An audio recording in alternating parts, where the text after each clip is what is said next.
Will resume its hearings at 9:30 this morning with a continuation of IDAC Head Advocate Andrea Johnson's evidence. Now, Johnson remains under subpoena before the Madlanga Commission and can only be released by Chairperson, retired Justice Mbuyiseli Madlanga. For more on this story, let's cross to SABC News Reporter Canny Maphanga. Canny, obviously no news yet, still all systems go. As we heard, she's under subpoena, so she's expected to appear at 9:30 this morning. Indeed. Good morning to you, Leanne, and to the viewers at home. While that journey that spans over 3 decades for Advocate Andrea Johnson has come to an end, the accountability process before the Madlanga Commission is just beginning, as she is set to continue with her testimony at 9:30 a.m. this morning, where we saw last week that she produced a number of concessions, contradictions and withdrawals with respect to the cases that IDAC was looking into, particularly within crime intelligence. At the very least, we see that in the probing questioning that the Section 27 referral affidavit that they relied on was actually not that of Fadil Adams, but it was a referral from the Minister Mchunu that said absolutely nothing.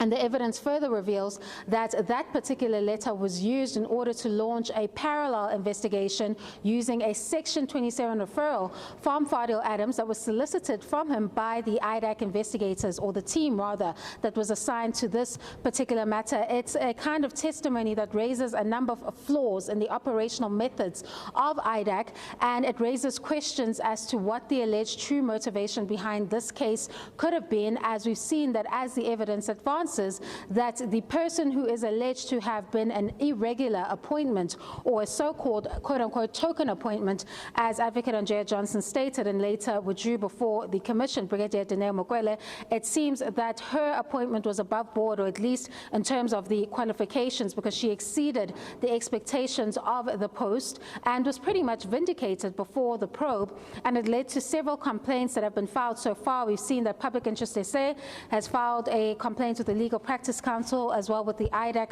Oversight Judge and with the NPA that is currently sitting there before the Minister of Justice. And of course, you've seen that Dineo Mokwele's lawyers themselves have now written to the IDAC Oversight Judge, of course, with this latest resignation that puts a pause to some of those requests there, but it doesn't stop the process of accountability here, as the Commission continues to try to get to the bottom of the IDAC events and what they must make of it in light of her past, or the allegations she faces of alleged improper conduct in her past. We know that she has invoked her right against self-incrimination there. However, we do expect that the Commission is only warming up on that particular evidence in terms of the hard probing questioning, and we expect that the Commission will flesh out that evidence even more this week. And as she is under subpoena, she is expected to continue to give that evidence until she is released by the Chairperson, that is retired Justice Mbuyiseli Madlanga. All that and more at 9:30 a.m.